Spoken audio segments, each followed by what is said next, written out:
What kind of grandmother will be so close to her grandson, Harry, but then not use her power and influence as queen to protect them from the racist media coverage? What kind of grandmother will protect her own son, Prince Andrew, from the potential crime of raping a minor, but will do jack all to protect Harry and Meghan? Especially, I have no doubt that she would have heard about the suicidal thoughts and the help and support she needs. And then you sit there hammering on about how the royal institution is not racist. Are you out of your godforsaken mind?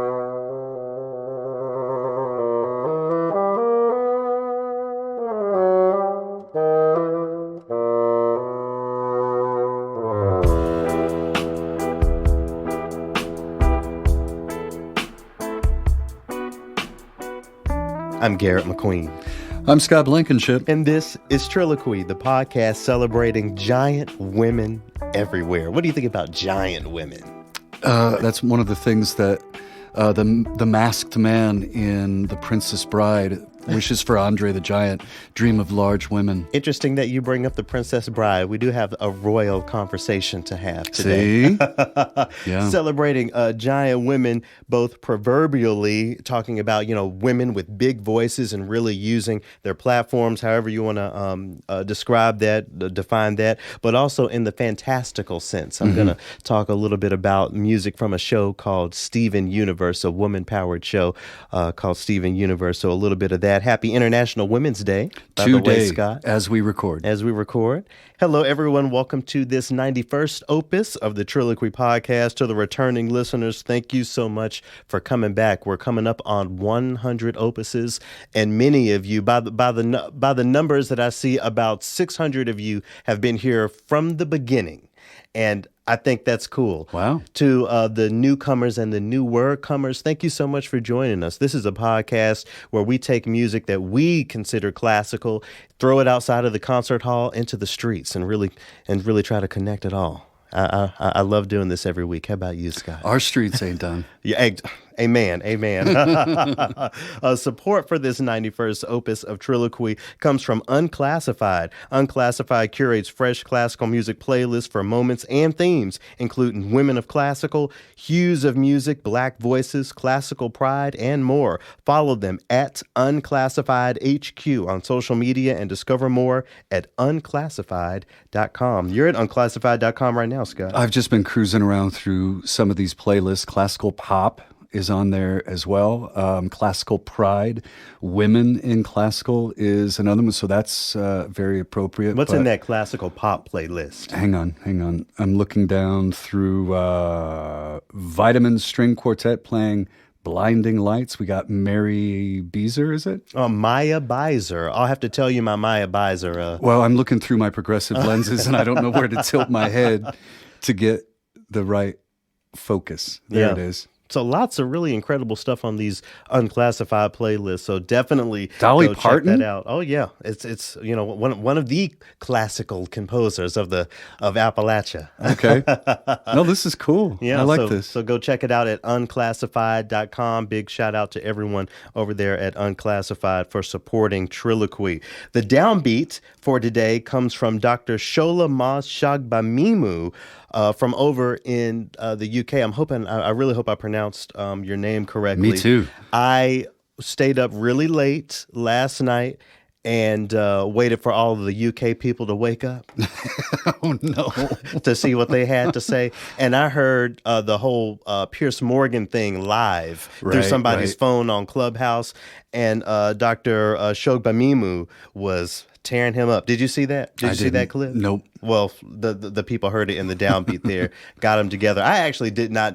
I live in my own little bubble, I guess. I had never heard of Piers Morgan, but he seems, really? Yeah, but he seems like a UK Fox Newsy sort of person. That's what I was getting. He was on one of the cable news networks over here for a while. Oh, really? Yeah, and they ran him out. The viewers had enough. They ran him all the way over to England. All the way back to where he came from. So huge shout out to Dr. Shola Mas Shogbamimu for saying so much much to the circumstance at hand. It has to be, how can I say, the word that comes to my mouth is challenging. I don't mean to say that, but it takes so much courage, I'm sure, in England to get on national TV and to speak against the actual queen of actual I can't England. imagine. You're talking about hundreds of years of heritage that Over 1,000 years. They're just blowing up. And she's one of the black women out here, one of the many black women tearing all this shit down, and we appreciate her for it. And also, Harry threw a little shade too.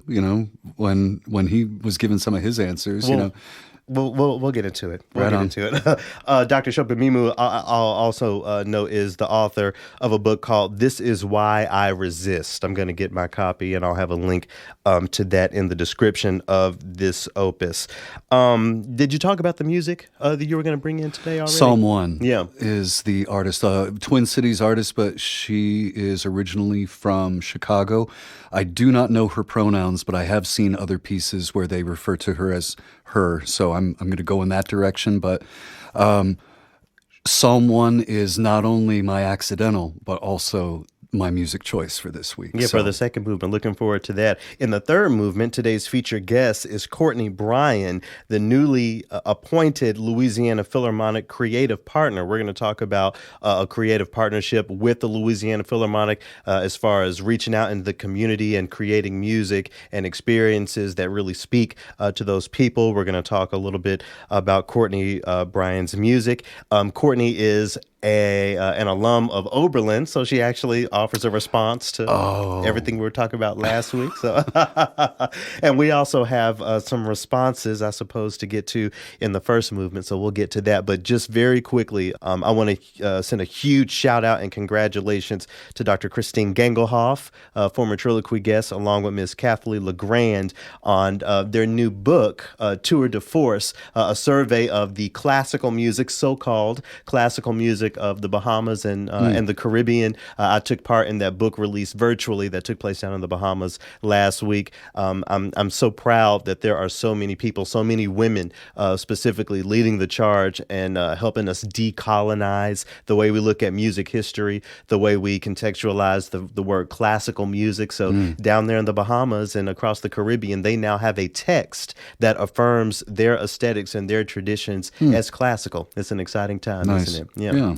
All right, let's get into movement one. Scott, remember that song? I forget the name of the band, but it was "Too Late to Apologize."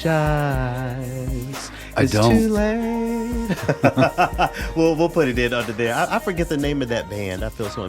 But anyway, I'm thinking about that tune because the folks down at TMEA had an apology. So, Scott, what will you, for folks who weren't with us last week or maybe the week before last, bring them up to speed as far as what was going on down at TMEA? There was a slide from a presentation that broke down how to identify a promising, what was it specifically bassoon? Was that just the example? Yeah, I think it was specifically bassoon, yeah. Okay, so how to identify a good prospective bassoonist, like by looking at whether they rent, if their family rents or owns the home.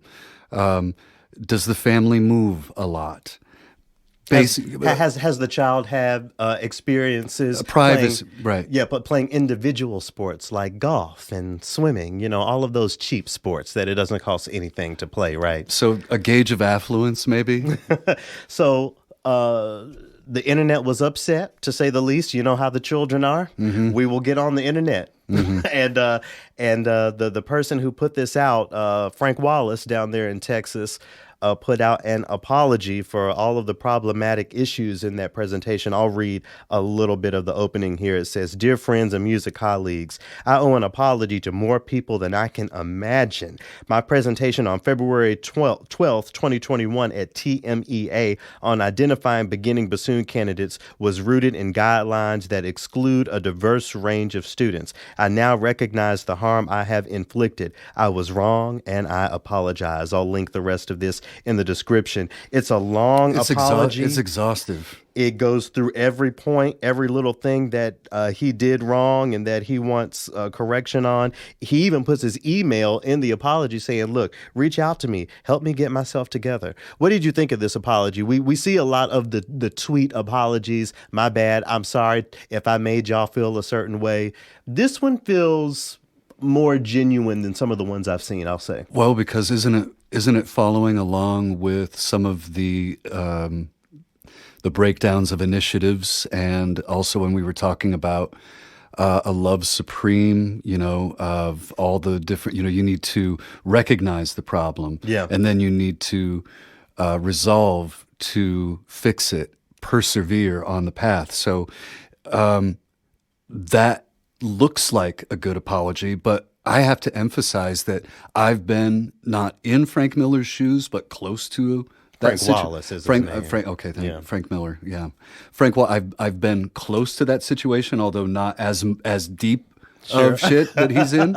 Yeah, but it's just going to suck to be Frank Wallace for a while. Yeah, and I think that it looks like he's ready to take the lumps, and in a number of months. And he'll be able to lift his head back up, but that's actually a part of the conversation. How do we measure accountability when it comes to these sorts of things? Because at the end of the day, his career is likely going to be fine. Not that I want this man to be ruined, his career to be over, but he's not going to miss a beat. More than likely. He said his apology or whatever, and it's just going to move on. How do you think we measure that accountability? How do we know? How could you have trust enough to send a black mother's child to him? What would you need to see? I'm not sure what I would need to see, actually. Yeah, I was just about to say that's a great question, but I mean it's going to be a while before a parent feels that way, right? 10 to 15 years? Or at least a person of color, a student of color? Sure. Well, warm thoughts to Frank Wallace, Nim? Again, like I said, I'll post the apology in the description. Again, I'm going to say the same thing that I said about Oberlin. I'll throw the bail and go, yeah, it looks like a solid apology, and I say again, it's just going to suck to be Frank Wallace for a little while. Absolutely. Well, in honor of Women's History Month and International Women's Day, we have a little bassoon music, some women-powered bassoon music to transition us here. I went to the internet and found myself in the catalog of Libby Larsen. I'm sure you know her name, Libby Larsen. Originally, I don't know if she's originally from Minnesota, but strong Minnesota connections, along with the late Stephen Paulus, were the co-founders of the American Composers Forum, the then Minnesota Composers Forum, now American. Okay. Anyway, so Libby Larsen has written all sorts of really incredible music, a lot for bands, which I always appreciate, but the tune of hers that I want to share today is called Jazz Variations for Solo Bassoon. This performance of it comes from Kayla Bellamy. So here's a little of that to get us to our next accidental.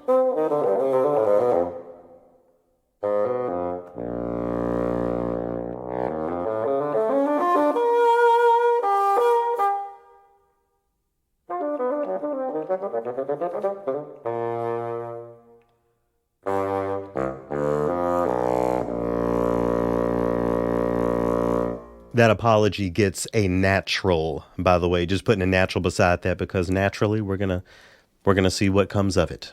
It looks positive to me, yeah. But I want to put a natural next to an error that I made in this second movement last week, last opus. I said the composer for Elegy for Innocence was Monica Ellis, the bassoonist on the track. That was actually written by Jeffrey Scott. Right. That was unintentional. So again, but Jeffrey Scott, great composition, and I stand by my previous comment that Monica really brings out all the different colors on the palette. She bodied it. She did. And to my credit, even you admitted that Spotify made it look like Monica composed that in the way that it showed up on the playlist. Yeah, and one of these days we'll have to have the conversation of Spotify and how it doesn't, or all of the DSPs doesn't actually credit the composer as it should. There's a setting in Apple Music for you to go in and find the composer. But anyway, shout out to Jeff Scott. I know I kind of sent some spicy words last week to Mr. Scott on the TRILLOQUY. as I said, all respect, and Sure. but we're not going to backtrack, but thank you for that natural. So my last accidental here for this week, I'm gonna put a sharp next to the interview that Oprah did with Meghan Markle and Prince Harry. First and foremost, shout out to Oprah for an interview that you just do, for you to just sit down and have a conversation with someone and it becomes global news. Oprah is one of those interview legends. She's the big game hunter of interviewers. I mean, absolutely. Started, with, but even before the Oprah show, the journalism and stuff she would do, and then the Oprah talk show, and how just sticking to your guns and becoming that giant woman. Again, we'll get to that later in this opus. How it's really possible if you just stick with it. When I look at Oprah's career as far as interviews and conversations, it inspires me. It makes me think, wow, if I just really stick with this, who knows what could be happening in 20, 30 years, So. She went through a time where she had to do the work she really didn't want to do. Right. There was a lot of stuff that she had to wade through to get to where she is now. Mm-hmm. But goodness gracious, look at her. Is she not a giant woman? What do you think Oprah can't buy? What we would have to start talking about spaceships and stuff, right? That's what she can't buy. Right. I don't know. Maybe she'll be the first woman on Mars. Who knows? Could be. Hell. So anyway, huge shout out to Oprah. Look, okay, so for people who don't know, maybe you were sleeping under your tea and crumpets, but in the past 24 hours, Oprah has interviewed Meghan Markle and Prince Harry, and they have both basically said that the royal palace is racist as fuck, and we out of there. So first and foremost, Scott, are you surprised? Did it shock you to think that there might be racism in an institution that's 1,200 years old and is behind the colonization of the entire earth? I think there's a statistic out there or something that says there are only 22 countries in the world that have not been touched by the British Empire. Right. Right. So of course there's some racism. No, I wasn't really all that surprised. Isn't there some countries that they still claim rule over? Oh yeah. I mean, think about the we were talking about the Caribbean. Oh yeah, Dr. Gangelhoff, Christine, them. Yeah, a lot of those countries are still English colonies. The Bahamas themselves, when I was there teaching, they had they were celebrating their 40th independence, but there's so much about Great Britain that is still embedded there. We've talked about their notation system, crotchets and semibrevs and stuff. They drive on the left side of the road, even when it comes to what they call, I forget what they call it, like not licensure, but basically a series of tests in every subject, including music, very much in like that English like your system. O levels or whatever. Right, exactly. So it's very much there. And what was interesting to me, a point that Meghan Markle made that I did not think about, was that most of the people in the Commonwealth are black. So it would be a benefit for the royal palace to have a person of color in there, considering that all across the globe there are people of color under this British rule, but they just wasn't trying to have it. To answer your question, I wasn't that surprised, but that's only because I've been hosting this podcast with you for the last 2 years. But also my guitar teacher that I used to study with, now we just kind of hang out socially. He's British. He recently got his American citizenship, and he was telling me stories years ago about this sort of thing. So I was getting sort of the inside scoop. He confided in me once that as a child he had a gollywog. So, as a toy, and he's mortified by it now. Right. He sees all of these things, but he was cluing me into some of these things years ago when I was studying with him.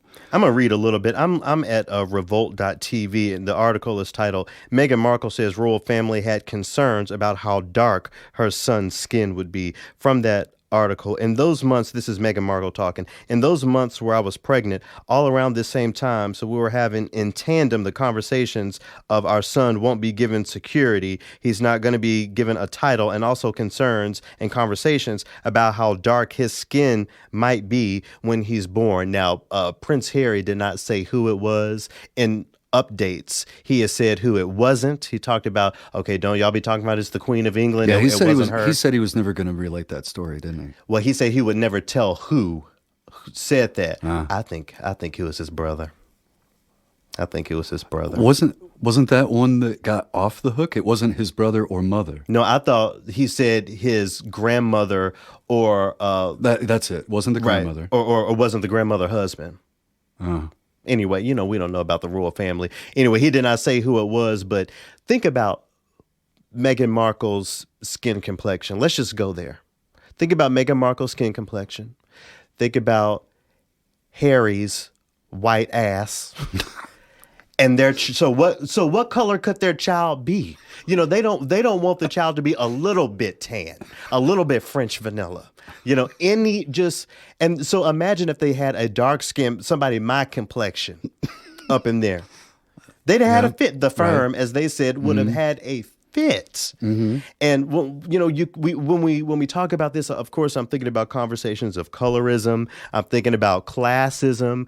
I'm not trying to hipster conversations about the royal family, but I will say that the idea of lauding over this monarchy was always strange to me. Anytime there was a royal wedding and folks over here especially were guffawing, I was like, what are y'all talking about? And then during the Meghan Markle wedding ceremony, a couple years ago, all of these people just acting like, oh, look at what this black woman has achieved, a member of the royal family. I thought all of that was problematic from the go. And, here we are. They're over here in the United States off of England's dime because they just don't want to support some blanker lover. Well, it's only been since the early 1900s that they operated as as Parliament being the major governing body, right? Yeah. Okay, so can you imagine how you would feel if you were born into that structure, if you were born into that regimented,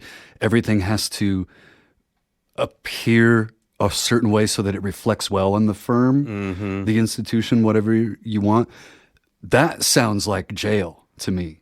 To have to, yeah, but what a jail. But right. But why would you want to live that way where everything that you do is under a microscope that way? And that's something that people have been trying to unpack in the interview where Prince Harry was talking about how he felt trapped, how, when he realized I would imagine the reality of it. And that's actually what, I wanted to get your feedback on. You often talk about in this work, in this anti-racism work, in this content creation, coming upon certain realizations that are a little frightening. It's scary to think about how insidious some of this stuff is.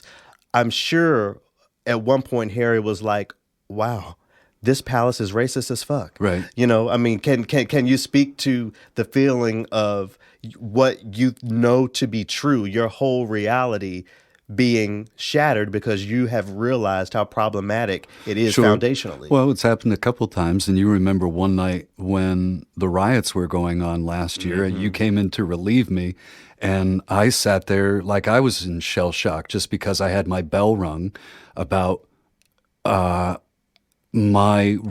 complicity in much of this career, and I'm dealing with that at my own pace, but it's still going on. Frank Wallace, hey, welcome to the path, man. You're on it, and you're going to be walking it from now on. Yeah.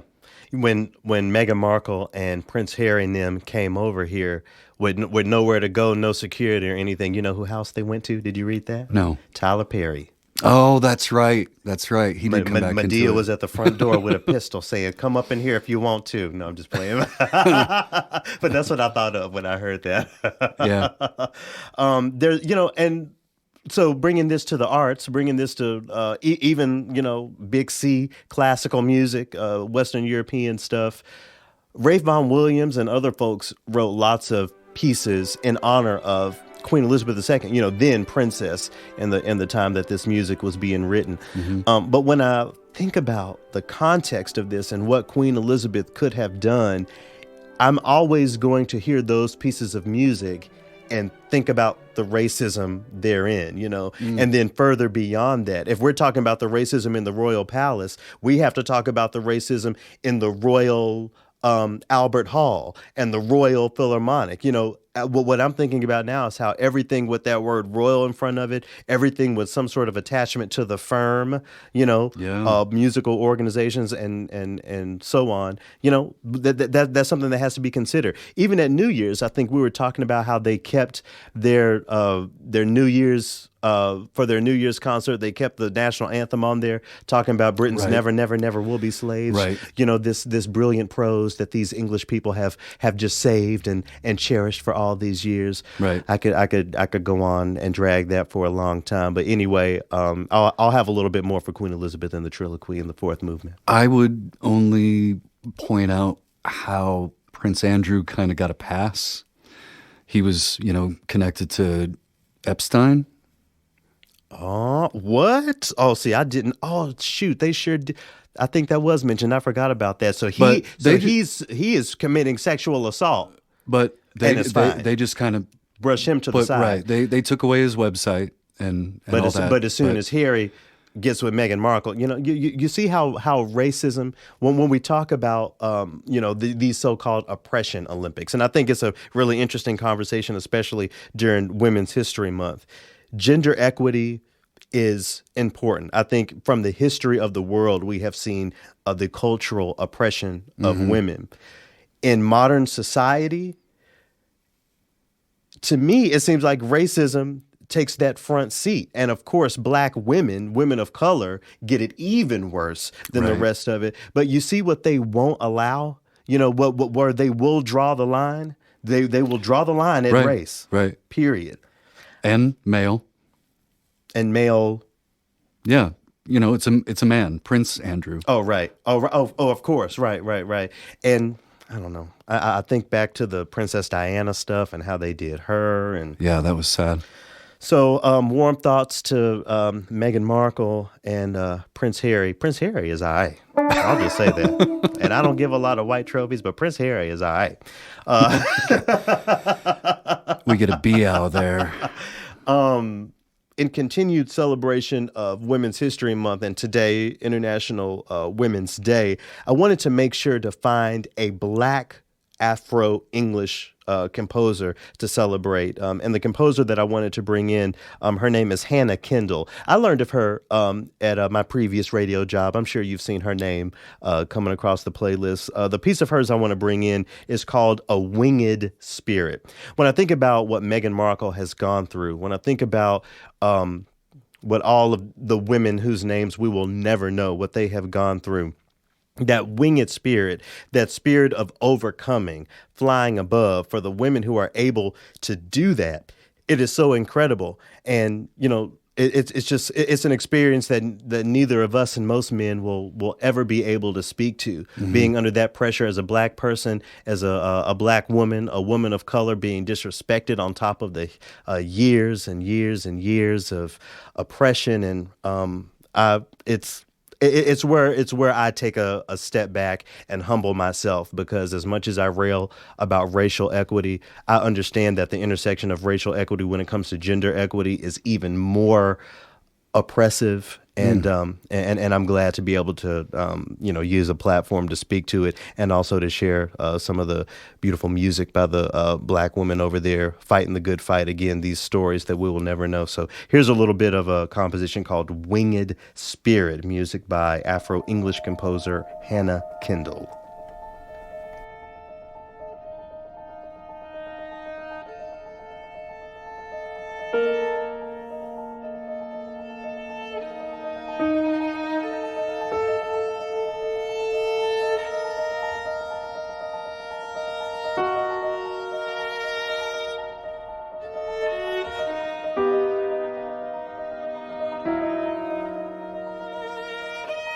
I'm going to take you down a similar road about women being put upon in the entertainment business, right here in the Twin Cities, for an artist, Psalm One. She is she's from Chicago, and she was signed onto Rhymesayers here in the Twin Cities. And she moved to the Twin Cities believing that she was going to be part of that gang, part of that community, you know, doing shows and recording and projects that were all associated to the Rhymesayers label. Yeah. She got here, that didn't materialize. She ended up having to couch surf around. Now, I'm not going to tell her story, but the link to her most recent writing is on the description page, but she wrote a piece in Medium at the beginning of December last year calling out Rhymesayers for how they did her wrong on several steps. Yeah. That includes the cold shoulder. Once she moved here, they sort of turned their back on her and said, you know, we're going to go a different direction, and saddled her with the debt for the production costs, like $2,500 or something like that. Concerts being given where the whole Rhymesayers crew was out there and she was not included. You know, like I said, I'm just now finding out how the Twin Cities music scene is sort of having its own mini Me Too reckoning. Yeah. And Psalm 1 was part of the victim of that. And one of the things that struck me about the Medium article that I wanted to talk with you about, to me, it looks like she's naming these things. And you often talk about how it's important to name the situation, the oppressor, or whatever. Can you talk about that in more detail, just for those who might not know that concept of naming your issue? Yeah, I'll take us back to, I forget if we actually used the clip in the Opus of TRILLOQUY, but back to Nikki Giovanni talking about the power, you know, what their generation brought was to say, hey, I don't like white people. I think when we talk about things like that, for so long, you know, black folks, women were not allowed to even name the patriarchy. A black woman could not claim someone was being handsy with her, because even in doing that, she was in danger. So when we talk about naming the issue, there's power behind just affirming that, yes, there is an issue. Yes, there is someone oppressing me. Yes, there is something being done. And I think sometimes we take for granted, especially when it comes to women, that there is danger behind naming that. So even coming out and saying what the issue is takes so much courage. That's what I'm getting at, is she really breaks down all the different angles that she was up against. Mm-hmm. And at the same time, another interesting thing that she was doing in this article that I wanted to bring up, forgiving herself. Right. She would say, I forgive myself for allowing this situation to happen, or I forgive myself for not seeing this as it was in the time.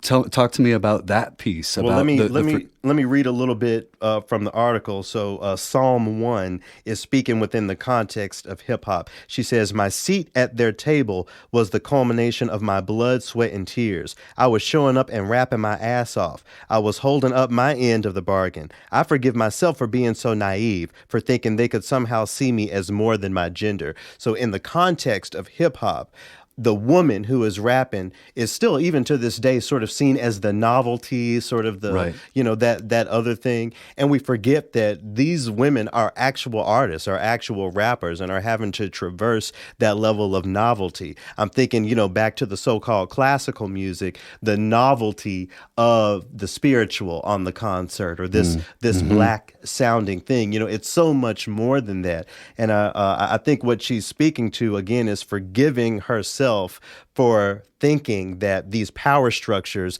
did not exist. You know, quickly going back to Meghan Markle, that's something that she was talking about in her interview with Oprah, you know, saying that if she had any regrets, it was believing that they would protect her. You know, I think that's what she said verbatim. So when I read this by Psalm 1, it reminds me of that same thing. And I personalize that as well.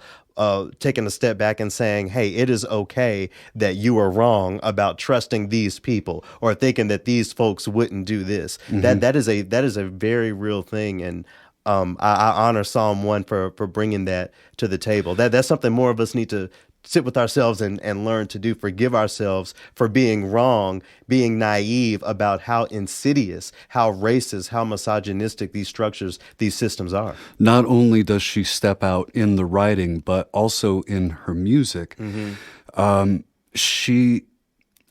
thought a lot today about how to describe it. And the thing that I came up with was, when I listen to a Cardi B song or a Megan Thee Stallion song, I mean, I understand what they're rapping about, but I don't identify with it. I don't know anybody living that like that. When I hear Psalm 1, I hear somebody who might live down the street. Right. I hear somebody who is right here at my level struggling too. You know, well, I mean, our struggles are different, obviously. Right. What I'm saying is I hear her struggling in issues that are all around me. You know, I identify more with what she's talking And about. even when it comes to the Megan Thee Stallions, the Nickis, the Cardi B's, let's go even back further, Eve, Lauryn Hill, Foxy Brown, who are some more of these women rappers I'm not thinking about? There's a lot of them. You know, when I think about all these women in hip hop, you talk about not, you know, really being able to speak to that experience or whatever.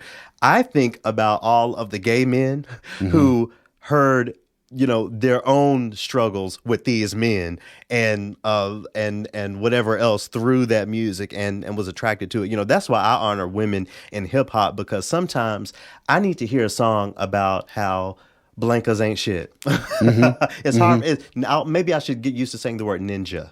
So that how ninjas ain't shit. You know, sometimes you need that. Sometimes, you know, we need that affirmation. So I'm sure for women and girls all around the world, you know, hearing that sort of music in the context of hip hop is really empowering. But we should never forget what it costs for those women to really be on that platform. You know, again, speaking to the power structures, how the patriarchy is sort of foundational to hip hop. I almost feel bad for saying that to an extent, but just acknowledging the struggles that they have to get over because they're women. This is the tie-in to the royalty thing, because it's a look behind the veneer or the facade.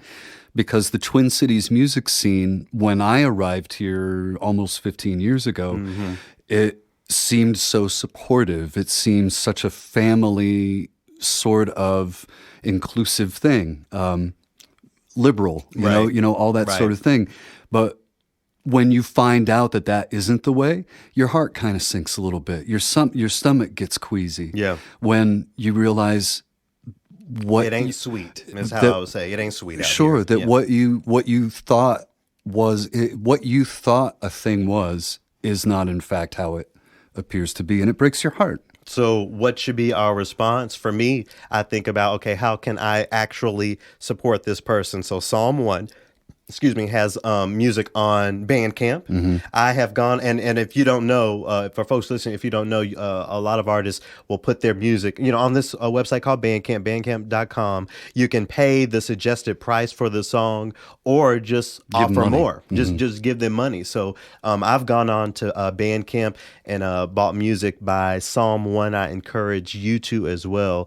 You're going to speak to a specific Psalm 1 composition, but as we segue out of the first movement into the second movement, is there a pick you want to give us to warm us up? She has plenty of tracks on Spotify, but let's put the spotlight on Beat the Drum, which has this nice little Latin feel to it as well. It's time to take the taco, break that big chain bravado, quick lines of shame your idol, big up my nameless title. Psalm 1 bringing us into this second movement where we're going to strike a chord, talk about the music that moved us this week. How about we stick with Psalm 1 just for a little bit? You had one particular composition by her that you wanted to bring in. What was it about this specific song that struck a chord with you this week? It's a track called Anxious, Nervous, and Imperfect. Things that she, just off the top of my head, the things that she's talking about: STIs, drug addiction, the rhyme sayers issue, all of these happening within just first few verses. But at the end of it, she says something that resonated so hard with me. There was a lyric that she repeated a few times at the end that I was feeling to my core. I just need enough to go away now. I just need enough to go away now. Need enough to go away now.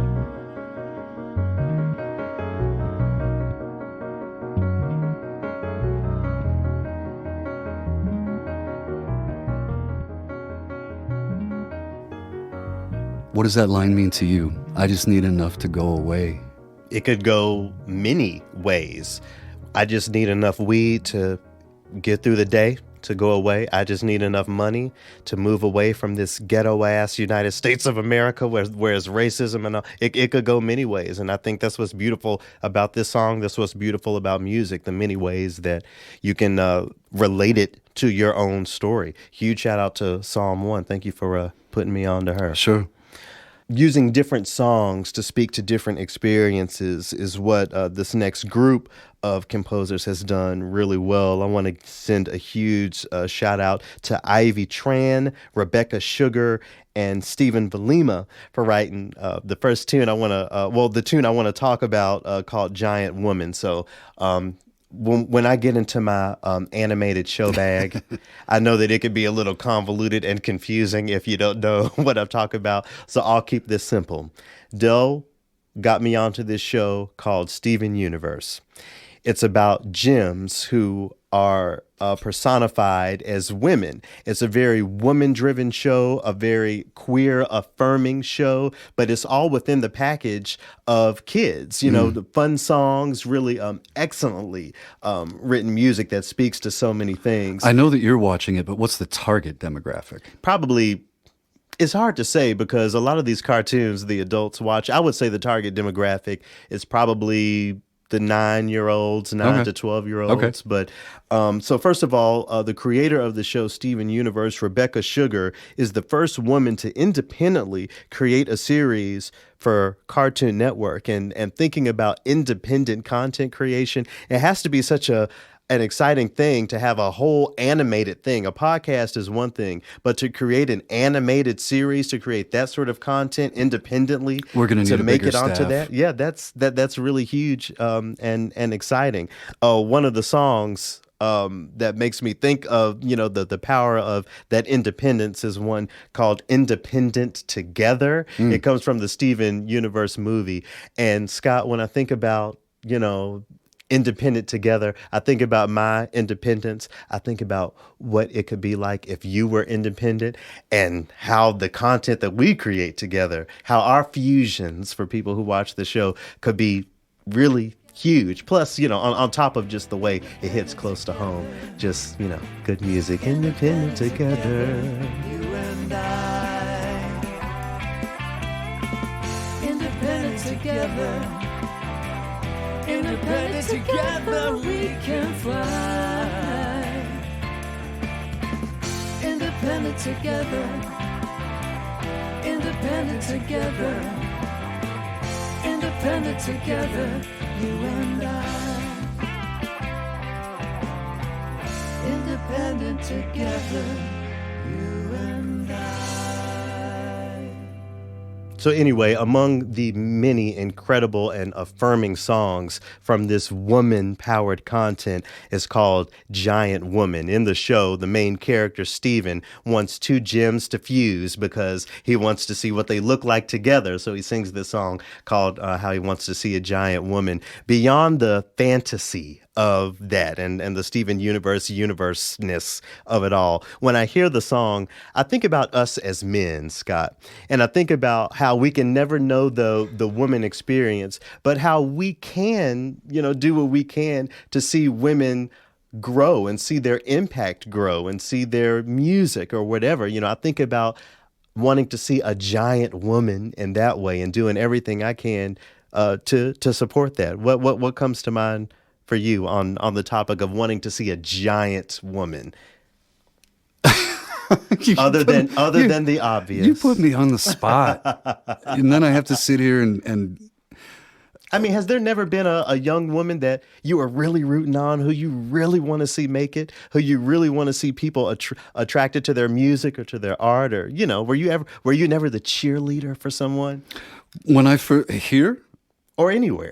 I can. When I first moved here and when I first heard Molly Maher.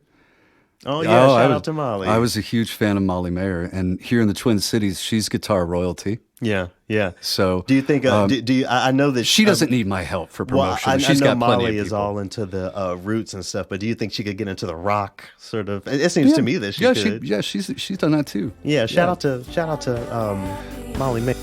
Are you blinded by love? Blinded by love. Are you blinded by love?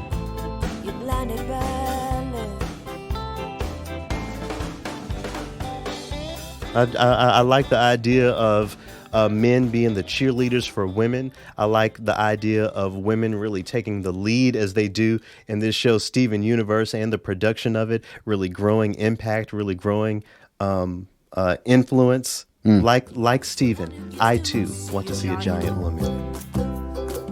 Oh, I know it'll be great, and I just can't wait to see the person you are together. If you give it a chance, you could do a huge dance because you are a giant woman. You might even like being together, and if you don't, it won't be forever. But if it were me, I'd really want to be a giant woman, a giant woman. All I want to do is see you turn into a giant woman.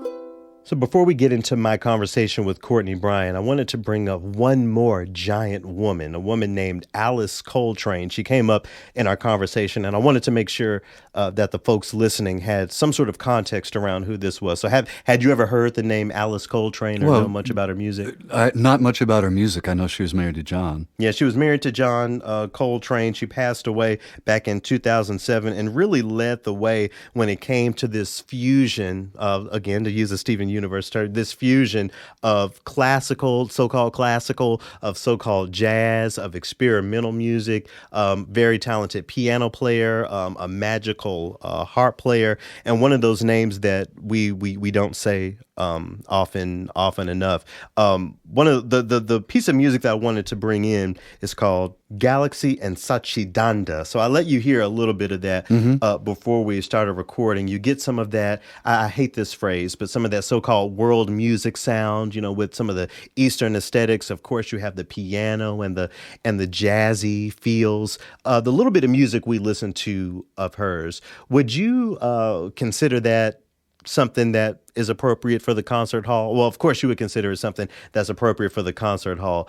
Would it be something that you think will be challenging for the typical infrastructure or the typical radio listener, concert hall listener to hear that sort of mix of aesthetics? That's really painting with a broad brush, because I know I want to give some of our listeners credit because they're more open to hearing that than others are. So, I'm going to say that there's maybe 30% of them are open to it and ravenous for it. Maybe another 30% will tolerate it long enough in the program, and then there'll be another that hate it, I guess. Yeah. When we talk about women's history and just the overarching patriarchy, I think the story of Alice Coltrane is a prime example of how we will focus on the men, how Alice was always the wife of John, but had this deep depth of music and art that didn't make it to my music history course, into my textbook. I'll put a link in the description with more about Alice Coltrane. I'm learning along with y'all here. I've gone through several of her tracks today. It's got a lot of tracks, sort of her version of some of the famous Coltrane tunes, including A Love Supreme. A Love Supreme, yeah, that we talked about a few weeks ago. But again, I wanted to share Galaxy and Satchidananda. I just like the intergalactic feel of it. I like the freeness of it. And I just, love how this is a corner of so-called classical music by a woman that we haven't always celebrated, but that we're learning more about now. So here's a little bit of that music here by the late, great Alice Coltrane.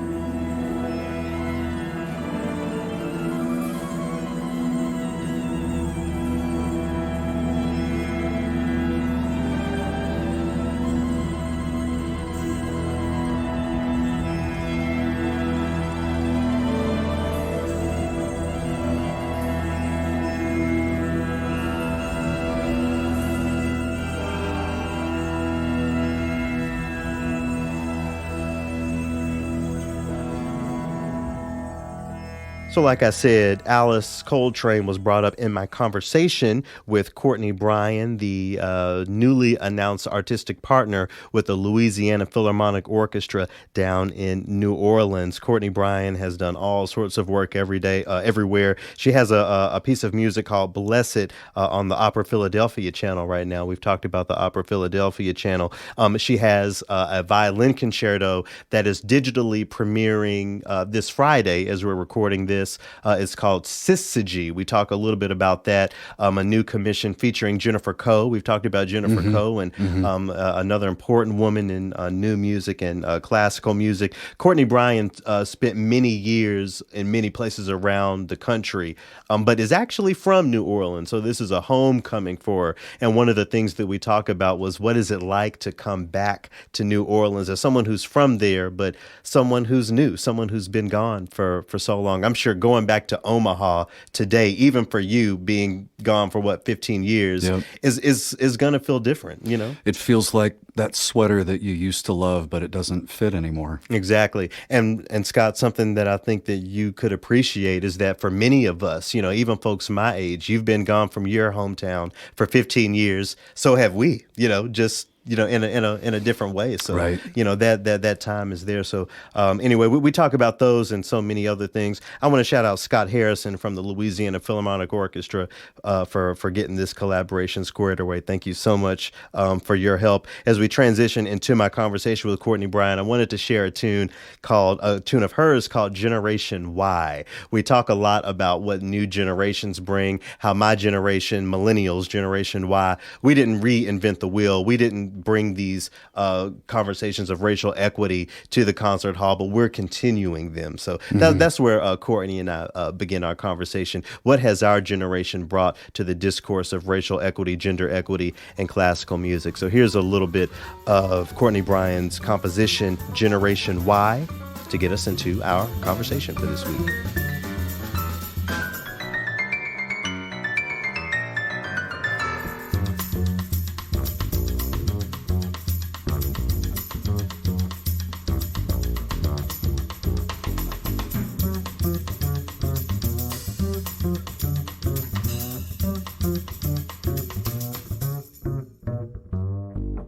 I wrote and recorded that piece back in 2004. And so I was just graduating from Oberlin at that time, and I was living in Detroit studying with a teacher of mine, Marcus Belgrave. And so he was really like training me on becoming like a professional musician, like doing gigs in Detroit and just getting that kind of experience outside of school. And I mean, I'd had some of that growing up in New Orleans, but it was just it was a separate mentorship with Marcus Belgrave. And at the end of that time in Detroit, that summer, I wanted to record just kind of as a document for myself of having this great experience, like being with him, all the musicians that I met out there. So I went to the studio and it started there.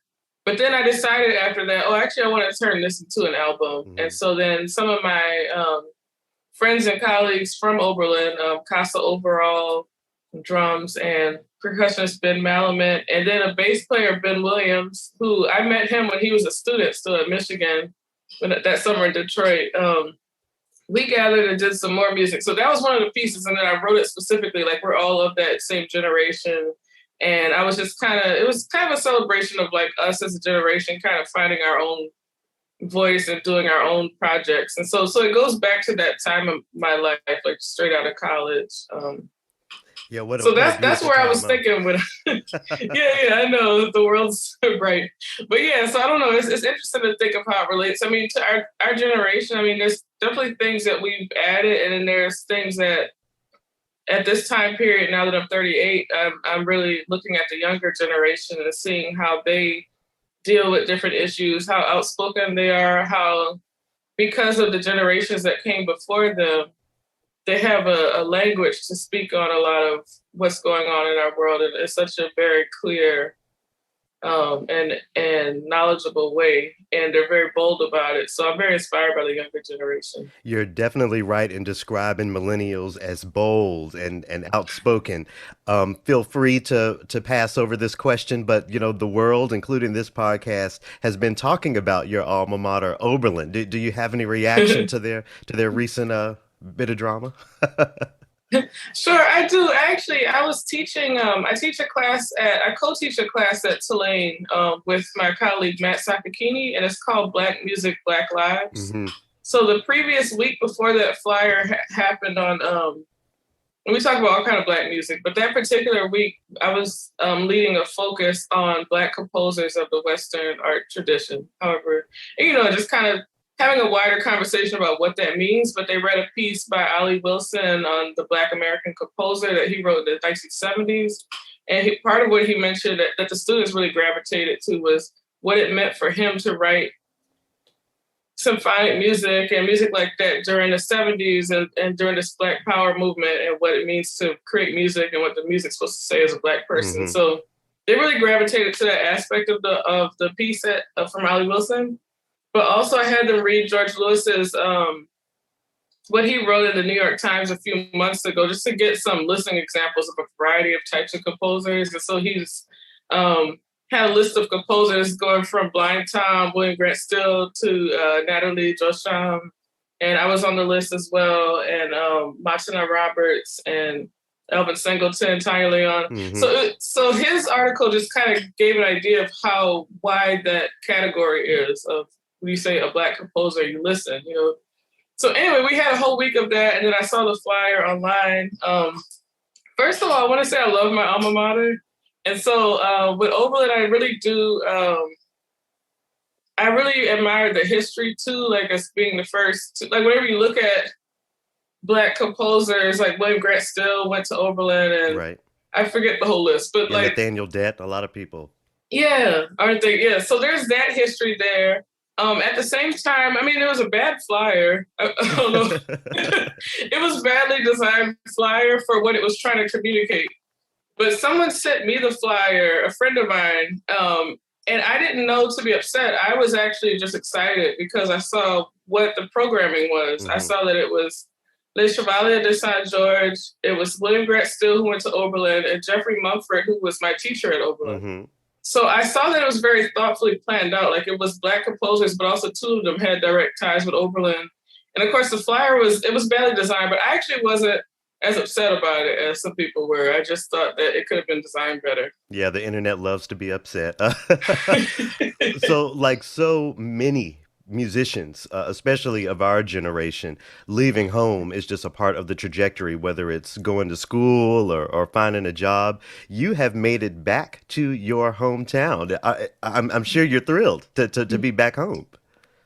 Yeah, I mean, it's hard to know how that things can line up that way. I remember being on the job market actually for a couple of years and things not landing. And then the first job I got was at home. So, yeah. So that was pretty amazing. And it's great to be home. My whole family's here. I grew up in New Orleans, as you mentioned. I grew up in New Orleans. I was at Oberlin, and then I went to Rutgers to study with Stanley Cowell. So I was in New Jersey. And then for 11 years, I was between New Jersey and New York, even as I was a student at Columbia. I played for a church in Newark. So I was always both in New Jersey and New York, and that really became a big part of my life. So going back home to New Orleans has been an interesting experience as an adult because I can see and hear things differently than when I was growing up. And it's been like kind of relearning the city all over again. It's such a amazing place, New Orleans. It's you kind of time travel while you're here. Yeah. It's interesting that you talk about that new perspective because the older I get, the more fascinated I am with New Orleans. I've heard people call it the last American city. I haven't been to Mardi Gras. I've been to Southern Decadence, which I would say is nice. Similar in many regards. But the picture that many of us who are not from New Orleans has to be different than your picture of New Orleans being a native. What is in the gumbo down there that most of us just don't really know about? Yeah, thanks for asking that, because there's a lot when people visit, there's a lot to enjoy. And then of course we have this really rich culture, and then we found a way to kind of like package it and share it Yep. with others in a way. But it's still authentically the living culture. Like it's not like we've turned into Disney World or something, you know, it's like it's still a real culture. But yeah, there's a lot of things about like being from New Orleans that I guess my New Orleans, I thought about this a lot when the show Treme was out on HBO. I saw a lot of parts of New Orleans and they all seemed very authentic to me, and I could tell that they had consulted with the right people, you know. But there's a part of New Orleans I came out of that I find is important to the decisions I make, and that's just like my mother is a retired professor from Xavier University, and so a lot of my childhood was going to different things on college campuses, like different plays and events, and going to book talks and stuff. So there's the academic side, and then there's my father's side. He was my father's a retired lawyer, and he was very involved in a lot of the local politics. And so I find that my gravitation towards some of the work I do around my compositions is kind of related to some of the things I was around with that. So I feel like my New Orleans is really coming out those things. But musically, I mean, I was exposed to everything. And in particular, I mean, I had a teacher, Daniel Wildbacker, who was my piano teacher of classical piano. And I was very involved in a lot of like the the International Piano Festival that would happen every year in that community. And then I was part of this camp called the Louis Satchel Armstrong Summer Jazz Camp. And that's where I met a lot of the musicians who I still work with. That's where I met the teachers who really influenced the way I think about music a lot. And those are people like Kid Jordan and Clyde Kerr Jr. and Alvin Baptiste and Jermaine Basil. And this whole collection of artists who are great artists and great educators. Like they take being an educator as seriously as their art. Yeah. And they're very equal. So I grew up in that community, and the thing I think that's lesser known about New Orleans is within that community, just this whole history of very experimental music. And talking about from like the 80s and 90s experimental. So of course, Louis Armstrong was experimental music for that time. That time. And so we hear a lot about that time period, but there's this whole tradition, like thinking about Kid Jordan and this experimental music that was happening that was very related to what was going on in Chicago that time. And so that's a very lesser known part of New Orleans, but that's a very key part to me and the music that I've gravitated towards. Yeah, when you talk about experimental music, I think about the birth of bounce. I think about Manny Fresh and Big That's Frida experimental and all too, those you're people, right. you know. Yeah, that's really true. interesting to see. As much as we love so-called experimental music, the Louisiana Philharmonic Orchestra has always been a part of that community, and maybe not so much on the experimental music side of things, but maybe on a different side. What role did the LPO play for you as a child, as a little girl in New Orleans? Yeah, so LPO is the first orchestra I ever heard, and so of course it left a very lasting impression. I enjoyed the times I got to see it as a child, and one time really stuck out to me, and I always mention it to the folks at LPO. When I was a child, I went to a concert by the LPO with my parents, and they had a feature. They were featuring a composition by Hannibal Lacumbe called African Portraits. And so the whole concert was his work, and it was and it drew from all kind of styles. Well, first of all, it was my first time seeing a Black composer on stage, like in that context, like with an orchestra. And so but then also he was drawing from gospel and jazz and classical and all these different things. And all of that was a part of his music. So it was great to meet him. And then also soon after that, I started studying with Roger Dickerson, who's a major Black composer and also educator for New Orleans. And I started studying with him. And he's the first person who told me about this tradition of Black composers, you know, like with Florence Price and Margaret Bonds and others. So back to LPO. That was my memory of LPO. I'm sure they programmed a lot of other music that were more of the standard, you know, older music, but that was like a very important memory for me as a child, seeing that. And then, of course, as an adult coming back home, I have a different appreciation.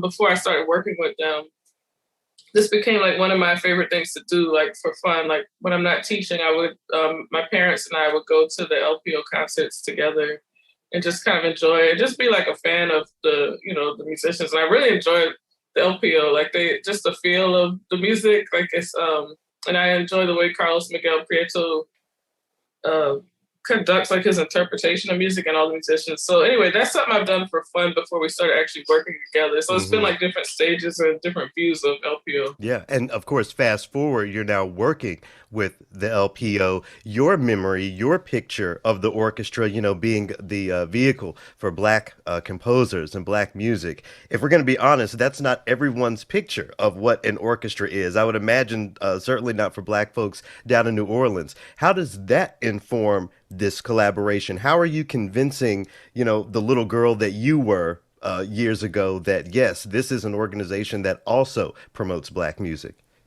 Mm-hmm. Yeah, so I mean, even though I had that particular experience, I mean, I don't know if it was like so much like I defined them as an organization that promotes Black music, but it was an important part of my memory. Of course, it meant a lot.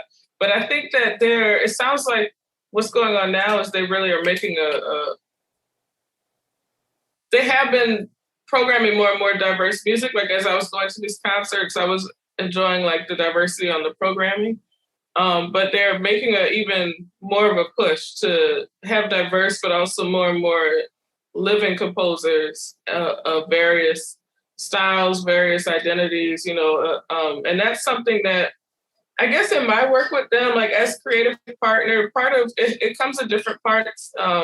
So part of it is doing the music itself and just kind of being in discussion, with the team, with the creative team about like who's doing what kind of music out here, like what are some of the things to consider, and just kind of being part of those conversations. Another part is them programming my music and then commissioning a piece that I'm going to write by the end of this 3-year term. That's going to be a response to whatever we've been doing together. Like it's a response to the city, but also I really want to make it like out of the different conversations we've had over the years and the community and programs.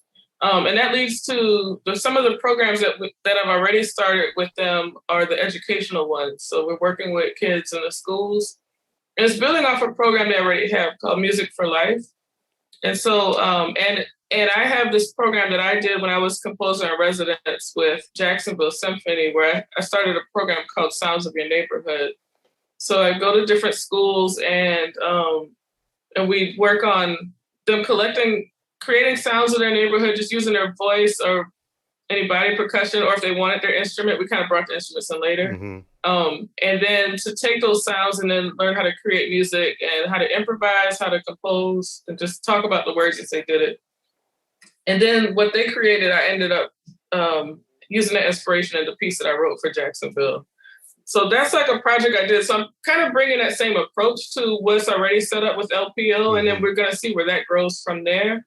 And as far as community initiatives, we're still discussing that because I guess the whole key thing for me whenever we say in communities is that we are part of a community. Mm-hmm. So sometimes organizations discuss community as something that is, something you think about after the fact of your planning. Sure. But something that we're trying to do together is the planning is starting as we're part of this community. It's New Orleans, but it's also Louisiana in general. And of course, it's the world. I mean, the program we do is open for the whole world to participate in, but we're really celebrating what our culture is here, or our cultures.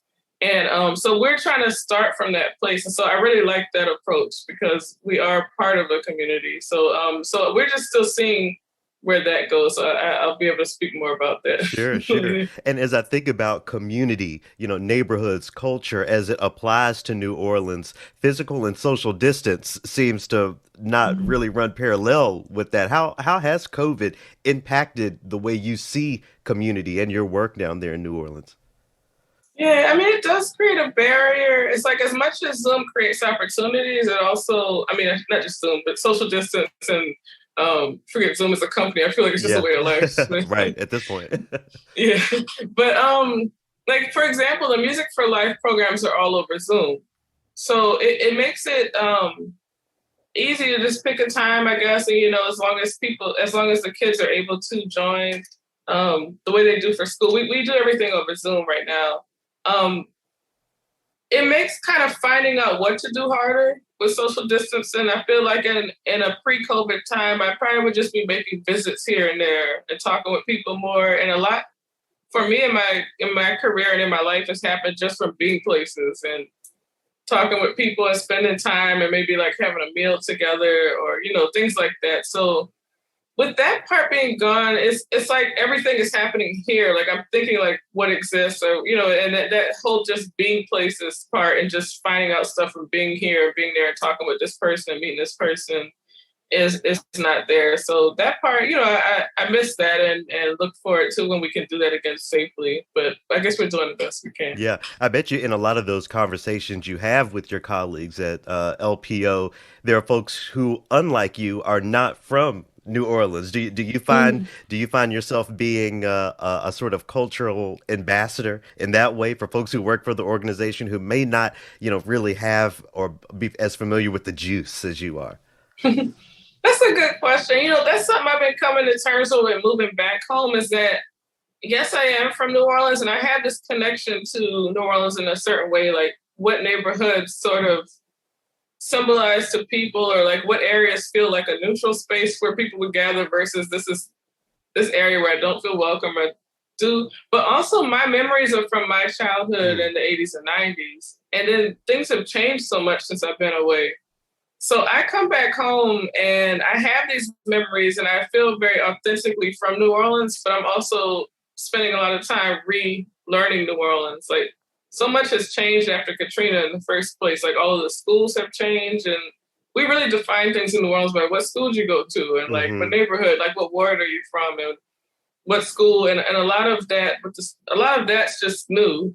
And also there's been a lot of different folks who have moved in and who have made New Orleans home and are very involved in a lot of the defining decisions in New Orleans, which I think is positive. I don't see that as a bad thing. But so the whole idea of who's from New Orleans and who knows New Orleans is a little complicated for me. Sure. But one thing that is very important to me being from here is how much I care about New Orleans. So even if I'm relearning my city, there's a lot of things that I really care about. And I care about New Orleans being seen for what it is versus what is always displayed maybe on movies and TV shows, you know. So just kind of getting into who are the people in New Orleans and what really matters to people in New Orleans. I'm embarrassed to say that I didn't even think about Katrina and that history. That just didn't come to mind. I'm remembering back in those days, I was still an undergraduate down in Memphis, and there were a lot of people who came up from New Orleans, especially students, because of everything that was going on. And now that I'm thinking about it, you know, I have a memory of this woman. I wish I could remember her name, but she was going to a school down in New Orleans, was in our dorms because, you know, they moved a lot of the students up, and was really, you know, really spent the evenings, you know, those late evenings in the common areas of dorms, you know, talking about pro-blackness and what we need to do for each other. What you're mentioning Katrina has brought back so many memories. I wonder if there are any specific memories for you in relation to Katrina, because I imagine you weren't in New Orleans at the time, right? I left a week before. Wow. So Look at I God. was planning. So yeah, you mentioned you were in school. Yeah, I was just starting. So I mentioned that year where I was after Oberlin, I took a year off from school and I had a chance to be like a full-time musician and try like, I mentioned Detroit, but then I came home to New Orleans and I was doing gigs and practicing my skills as a band leader. It was a really exciting time, but I also was ready to go back to school.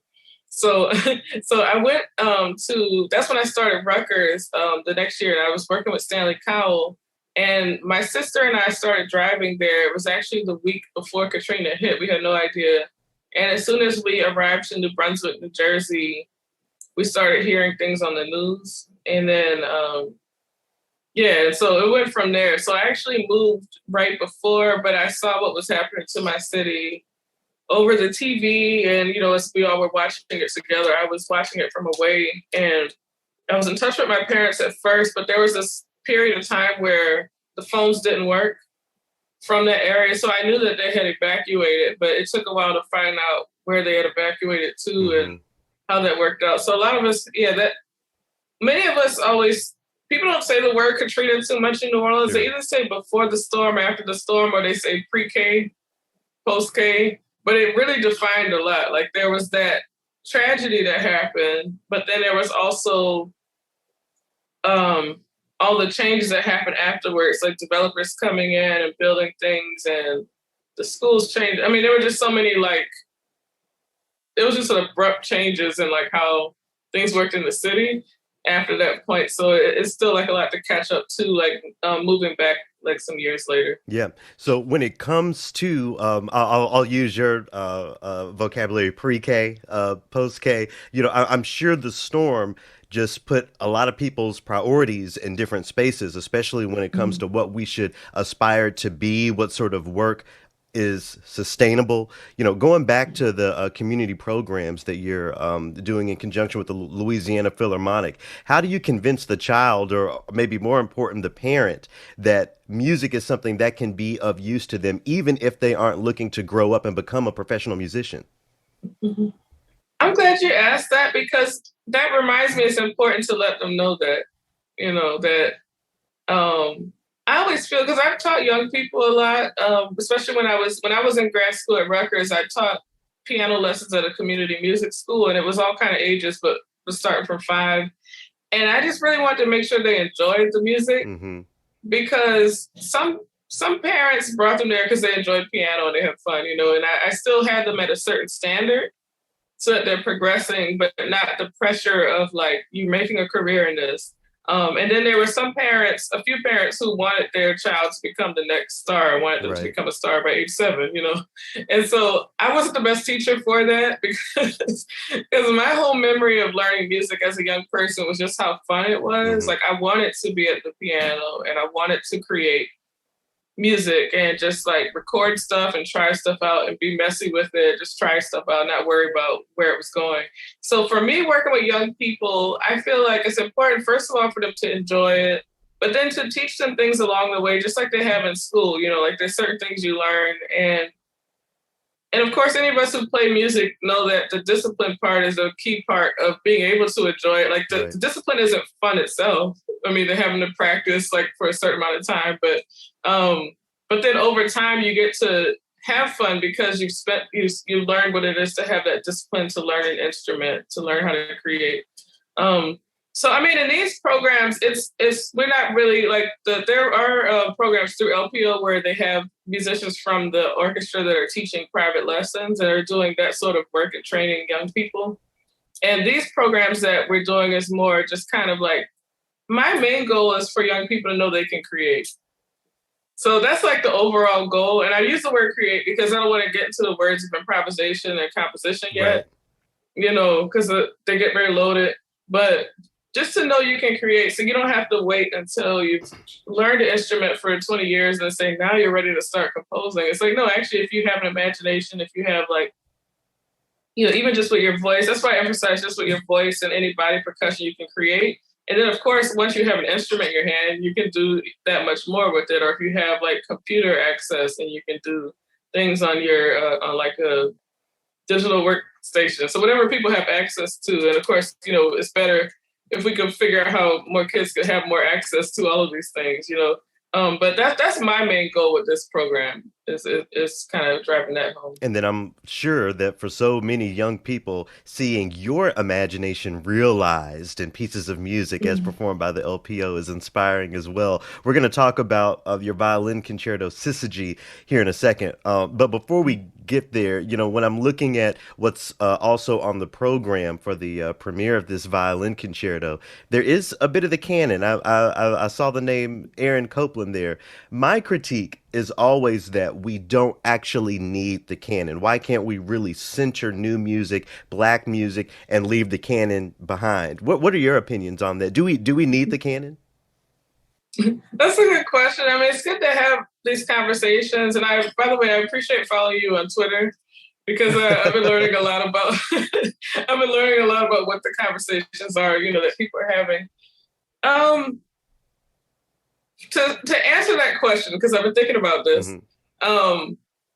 First of all, I like to highlight the orchestras and ensembles in general that are doing that work. So like American Composers Orchestra, the fact that they focus on American composers, but for the most part, every concert I remember going to them, it was always living composers, so living American composers, and always quite diverse. Like there's always a mix of gender and race and location in the country where people were from. I think they were working on, even expanding that further, but American Composers Orchestra is where I started writing for orchestra. So they commissioned me, and I felt like, they gave me my first chance. And then from there, it kind of built into these other commissions. And then there's groups like the Dream Unfinished and Activist Orchestra. And so orchestras like that start off with a very specific goal, and they really champion living composers and focusing on diversity, inclusion, equity. And in that case, the performers as well. So just like Dream Unfinished is a very unique, organization. And another ensemble that I work with, International Contemporary Ensemble. Yeah, they're at the most cutting edge of cutting edge. Yeah. So yeah, they're very cutting edge as an ensemble, and I include them in orchestra just because of how large their ensemble is and how they do chamber orchestra pieces, and they do opera and different things. But they really are, focusing on diversity. I mentioned race and gender, but just all kind of whatever the landscape of people who are composing music, So there are organizations doing that, just to mention that. I feel, and then of course there are orchestras who are maybe only focusing on a canon that is primarily European, right, and maybe occasionally Aaron Copland or who are the other Americans there? Bernstein. They love Bernstein. Bernstein, yeah.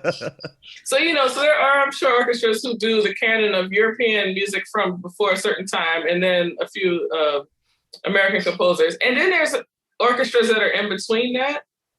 And I feel like it's okay. I mean, my thing is, I really believe in expanding a canon versus like saying we need to do away with a canon. And part of that is just the music itself. Like, first of all, I get the reason why. I think that things are imbalanced. Yeah. So there's an imbalance where, and we learn that when we go to music schools too, where they say, first you have to learn this music, then in your spare time, you can learn all this other music that's like, focus on this 10% and then learn 90% on your own time. So I think that way of approaching kind of sets things up to be in balance. But at the same time, there's a lot of great material in the canon that I wouldn't want to throw away. Like what made me want to write for orchestra, I mean, I mentioned that example of Hannibal Akumbe, but even before that, one thing that made me want to write for orchestra was hearing Tchaikovsky's Sixth Symphony. Yeah.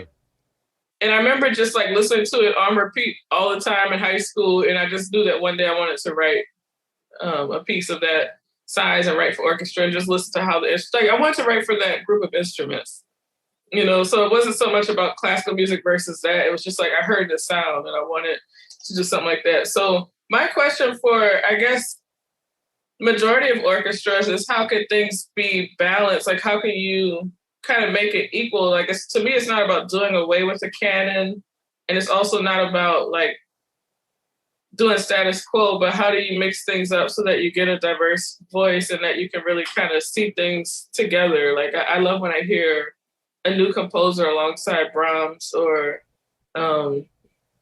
just mixing it up, So that's kind of my approach, is more like not doing away with, but diversifying in a very thoughtful way. Mm-hmm. And I think you make a good point when you talk about a diversity of voices. Sometimes we take for granted that it's not only about seeing the name of a woman or the name of a Black person on a program, but the actual spirit and the perspective of the music. With that in mind, talk a little bit about the voice of Syzygy. First of all, what inspired that title? Okay, so this is going to be a longer story. Yeah. I have to talk in circles. It started with the conversations with Jennifer Cohen, and we'll talk about Jennifer Cohen. Jennifer Cohen I met at Ojai Music Festival when she was premiering Vijay Iyer's concerto Trouble that he wrote for her. So I met her in that context, and it was exciting. We were just talking as musicians and stuff. And later she was letting me know about, we kept in touch. And in fact, when I had my premiere with Jacksonville Symphony, the piece I ended up writing that I was describing, she was there performing Prokofiev Violin Concerto, one of the, I forget which one, but it was Prokofiev Violin Concerto. And we were on the same program there. And by then we had already talked about how we wanted to work together. So she told me more about her Arco Collective and how she commissions these new works. And I got a chance to check out like the different pieces that she had been premiering, and just was really amazed at the diversity. I mean, the different types of music, and just like how many too. Yeah. So it started there, and then she said, okay, we have a chance to write for Chicago Sinfonietta. And we talked about inspiration. She said it would be nice if we could do something that celebrated women in some way. So it started from there. It started from us knowing we were working together. I was writing for her, Chicago Sinfonietta, and then we decided to celebrate women. So a lot of my inspiration comes from literature, poetry, and I was like, well, how about this time? And both of my sisters are visual artists, and we had just finished doing a collaboration together that we've been talking about many years that we wanted to do. So we finally did one. So I was like, well, how about inspiration from women artists? Yeah. And so instead of me thinking about like how they were connected, I just thought I wanted to do a piece in 3 movements. So kind of sticking with the traditional form of the violin concerto. And I wanted each movement to be inspired by a different woman artist. So I picked 3 that I was interested in, painter Elma Thomas, painter Frida Kahlo, and architect and artist Maya Lin. So I started there, and then I was like, okay, great, I'm excited about these 3 artists. Then it was like, oh, what do they have in common? So that was the whole thing. Right. And the output of work is so much that it could go in any direction. So one thing I started with was Elma Thomas has a painting called The Eclipse. And I was really fascinated with that painting. And I just heard music when I looked at that painting. So I started with Elma Thomas's The Eclipse, and I started looking at the titles of the different artists' work. And I saw that Maya Lin had a piece called Eclipse Time, which is an installation in New York Penn Station. And it's one that I had walked under twice a week, every week for many years without knowing it was there. And so that was fascinating to me personally. I'm like, wait a minute, it's near the McDonald's? Like, I saw where it was. And so like, I was really fascinated to learn more about this piece, which was fascinating. So by then I had this theme of eclipse. And then I was looking at Frida Kahlo's work. And even though I didn't see a painting with the title of Eclipse, I saw a painting called Tree of Hope, Keep Firm. And it was with sun and moon. And I guess a lot of her work has sun and moon and different planetary inspiration. But this piece in particular was the one. I was like, oh, this is the painting. And so I picked that one. And in fact, musically, I started with that painting. Like I started having musical ideas to that painting. And then from there, I started looking up the eclipse. I was like, okay, I picked this. And I'm like thinking about the art, I'm thinking about what's in common, women artists. Then I was like, I need to learn more about eclipse, because I never really like paid that much attention. I hear like when there's an announcement of an eclipse happening, and I usually miss it. But I looked up eclipse, and then as I was researching, just like trying to understand more about eclipses, I came upon the word syzygy, which means when it's a rare occurrence when 3 planetary objects are in alignment at the same time. And so I was like, okay, so that's the word. So, related to the 3 artists and just this alignment. And then from there, it was, deciding how to come up with music themes that really like related to the idea of eclipse. And for the most part, I narrowed it down to this idea of darkness and lightness. I like the idea of darkness and lightness, and I kept having this image of flying towards the sun. So those, it kind of like, it started from here, and then it kind of like condensed into darkness, lightness, flying towards the sun. And that's where the material comes from. It's amazing how music can be the pathway to so much more than music. I thought syzygy might have been, a name that my sister might choose for one of her kids, in the future, like something sort of composed, I'll say, not made up, but it's an actual thing. That's exciting to learn about that. I'll have to look up Elma Thomas and really take in those works. But before I ask you to sort of give us our outro, your vision on the sound of New Orleans in your future, how can folks find out more about you? Check out some of your upcoming LPO performances and everything else. Okay, thanks for asking that. Well, next week, March 12th, there's going to be an online premiere of syzygy with Jennifer Cole. She traveled to New Orleans during this time, I really appreciate that she did that. She traveled here and recorded with the LPO musicians, and so there's going to be a video premiere of that next Friday, March 12th. And you can find information on the LPO website, lpomusic.org. And and I have a website, CourtneyBryan.com. So I'm working on updating that. I also am on social media on Instagram and Twitter with username not Z, what am I talking about? C Bryan Music. So I really update there a lot. But yeah, my website. And in fact, even tonight, there's going to be, or for those who see this after, there's going to be online on Oberlin's website a new performance of my piece Sanctum. So it's different things happening with online premieres. But I'll definitely update on my website, on social media, and then the LPO. Please visit lpomusic.org. And again, shout out to Oberlin. We all fall down as long as we get back up. So when you go out into that beautifully muggy, humid weather of New Orleans to go run your errands or do whatever you're doing, what's in your earbuds? What music is on in the car? I listen to everything. And people always get surprised when I say what I listen to the most, but one of my favorite musicians is Rihanna. So I love to listen to Rihanna, and I know she's been on her various ventures in the past few years. I support she's selling that too. underwear. She's not making music. I know she's like, she cannot be limited, and I really respect it. So yeah, I also am a Fenty fan, like Fenty Beauty. But yeah, so I really like Rihanna's music. I listen to everything. I mean, it kind of depends on the day. Sometimes I'm listening to Alice Coltrane when I'm going about the world, but I actually have to listen to her music carefully because it can transport you. And I try not to listen to that while driving. I listen to that when I'm meditating.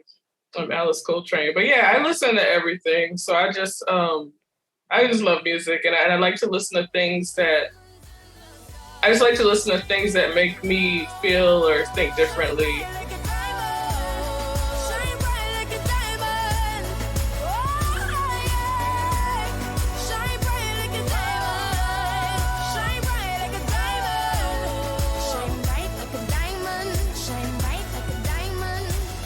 Diamonds by Rihanna to get us out of the conversation. Since we were talking about gems earlier, Diamonds by Rihanna. Scott, my favorite performance of that tune, and you might giggle when I tell you this, one of my favorite things to do back in my previous life as a bartender and all that stuff was to watch the Victoria's Secret fashion show. But of course, there is nothing, every bartender's dream. There is nothing arousing for me about it. I just love turning all of the TVs in the bar to that, to look at the beautiful fashion, to see women really, empowering themselves and going out there, but also to see the musical performances. The big fashion show always had performances, and one year Rihanna performed at the Victoria's Secret fashion show. Diamonds was one of the tunes she performed. Incredible song written by Sia, if you didn't know that. I didn't. Shout out to another woman musician. Huge thanks again to Courtney Bryan. More information on her again in the description of this opus, and I hope that you will check out her composition Syzygy on the Louisiana Philharmonic Orchestra's website and on their stream. I'll have information about that in the description. Scott, before we got into the Trilloquy, one thing I wanted to ask you that I was thinking about in my conversation with Courtney Bryan. So we talked about how she came back to New Orleans and is basically talking to little kids that represent in a way the little girl that she once was, and what was her relationship with the Louisiana Philharmonic. So when you were a kid in Omaha, when you think back, what was your relationship with the Omaha Symphony? Did you feel engaged by the Omaha Symphony as a 10-year-old, 12-year-old? No. Keep in mind though that I was in a one ring out from the city suburb, and growing up, we didn't have a lot of money to be putting towards a symphony ticket. My mom and dad were not symphony goers. In fact, at the first classical station I worked at, my mom listened, and she said, "Those things are so long. I didn't know when you were going to talk again."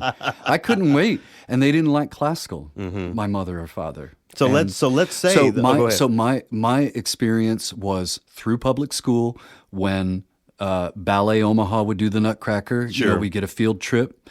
We get Family Day at the Joslin Art Museum, and we'd get a special, hour-long concert, with the Omaha Symphony for some reason. So it was through school, field trips. So you are today given some big fancy job with the Omaha Symphony as an Omaha native to sort of engage more of the local culture. How would you have engaged your parents and your little boy self to, come and hear the symphony? What are some of the ideas that you would suggest to the management there to rope in more of the natives, more of the folks like you and your family growing up? First off, I have to say that just because I'm starting to talk about the Latin population does not mean that I wouldn't be engaging the Black population. Of course. But stockyards were huge in Omaha, and a lot of Mexican families moved up to work in the packing houses, in the slaughterhouses, and they made their own community. So the 24th and Q area in Omaha is nothing but Latin shops and businesses and restaurants. It's a self-sustaining little economic base there. They have a great neighborhood, and I love going through there, and I would love to go and hear an outdoor concert, perhaps in a South Omaha, shut down the street. Let's have a block party, and let's play music by Granados and South American and Portuguese, and let's put together a program of that spicy salsa sound. Or maybe even their music, as Quanice Floyd, friend of the show, has said, you can't bring arts to a community because these communities have art. You just have to find out what it is. Agreed. So right. I'm sure there's some incredible music happening in that little neighborhood over in Omaha. That would be one of the. That just seems like a no-brainer to me. Yeah. It's a huge community and it's great music. You would celebrate brown people, and there are others who don't. Let's get into the Trilloquy. I had 3 conversations with my grandmother and 2 conversations with my father before he stopped taking my calls. Trill number 1, and not long, won't be here long. To go back to the Meghan Markle situation, I want to talk about Queen Elizabeth for a second. Is she or is she not the actual queen of actual England? She's the queen. Okay. But it's symbolic at this point. And is it, though? Is it symbolic? I feel like if Queen Elizabeth would have come forward and be like, look, y'all are on some bullshit. Stop all this racist nonsense, da-da-da, blah, blah, blah, blah. The people would have followed her because the people love the Queen of England. I was going to say something like that. That silence is just deafening to me. And Meghan Markle talks all the time about how, the Queen was never a problem, and tells a little story about how she keeps a blanket, how the Queen keeps a blanket over her knees for warmth. But when Meghan Markle comes, she would invite Meghan under the blanket as well. Huh. Okay, it is wonderful when white people are friendly to us, are nice to us. But when that accomplished ship is missing, when actual action isn't happening, what good is it? What good is that good, innocent rapport between Meghan Markle and the Queen of England if the Queen isn't going to have her back? They all the way over here trying to figure it out when, you have the Queen of England allegedly on your side. I don't get it. And I think it reminds me of what the arts institutions are doing and everybody else.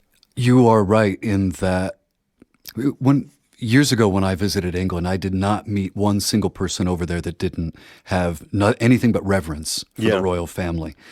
And that was generational. It's just this love for the lineage, right? Yeah. And I think you're right. I think that if she had spoken up, that her influence could have made things a lot easier for Meghan. I want to shout out at Simatawi. I'll put her Instagram handle in the description of this. I stayed up, as I think I mentioned earlier, I stayed up real late on Clubhouse to wait for the English people to wake up to see what they had to say. So this is a Black woman who lives over there. And the point that she was making was all of the racism, all of the misogyny, all of the bigotry that we complain about here in America was invented over Right, there. right. You know, and when I think about the things that could change if the right person in the right position of power would just step up, it disappoints me to see the perpetuation of these things through that silence. And this is how we've gotten where we are. And I know there are certain people who will want to chop off my head for saying anything ill about the Queen of England, Queen Elizabeth II. But let's face it, she missed an opportunity. She missed an opportunity to publicly say something for this woman of color and didn't. So when women of color are upset with white women about only saying words and not doing any action, I think this is a royal example of that. Well, keep in mind that they still have not made any sort of statement. Right. And on they the probably situation. won't. And they probably won't. Well, there's another point of privilege, no? Well, speaking of privilege, TRILLOQUY number 2, you know, our government don't give a damn about us either. So last week, Senate voted to not raise the minimum wage to $15 an hour. First of all, do you remember what your first job paid? Yeah, tips only. Tips, so $0 an hour. $0 an hour, and I was And at the tips. I was bagging groceries, and I was at the whim of the customer, whatever they wanted to give me for that work. Do you remember your first official hourly wage? Yep, What was it? 3 something. Yeah, like I think I was like $4.90 or something at my first job. Yeah, I was washing at McDonald's, dishes. you know. I was washing dishes. And it's one thing to think about the teenager who's just, you know, at work after school or whatever, and oh, why does he deserve $15 an hour? But I think what a lot of these people in our royalty and our positions of power forget is that it's grown people with kids working 2 and 3 of these minimum wage jobs, Right. just trying to make ends meet. And folks in the Senate have the gall, the nerve to not do that. It seems like I tweeted, the Senate hates the American people. Changed Convince my me mind. otherwise. Yeah. Yeah, changed my mind. That's what it feels like to me. I mean, what is your reaction to I don't even know what to call it. I don't even have the words to just vote against someone being able to make it. I mean, what's your reaction to that? You know that the Republican Party has lately been saying that they are the party of the middle class, that they are the party of the labor class. Yeah, How? exactly. So we know what this is. Mitch McConnell beforehand said, obstruct, obstruct, obstruct. They will get nothing. So it doesn't matter if they will cut off the nose to spite the face, because I believe that the problem is any sort of concession is looked at as weakness. If you lose any part of what you're going for, then you totally lost, and you need to own the libs, or you need to own the conservatives, or whatever.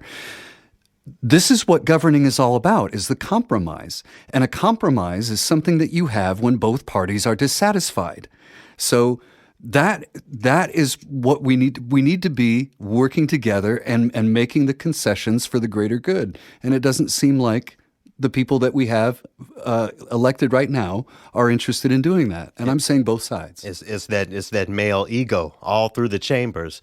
There were some women. They were talking about Senator Sinema. Mm-hmm. It's Women's History Month, so I suppose I won't drag her, but Just leave a little space. but let this have been October. Let this. I mean, so I'll okay. Actually, I will say this. The Queen Elizabeth thing I was talking about, position of power, not taking the opportunity. It's the same thing. It's the exact same thing. Well, you mean somebody needs to just say something?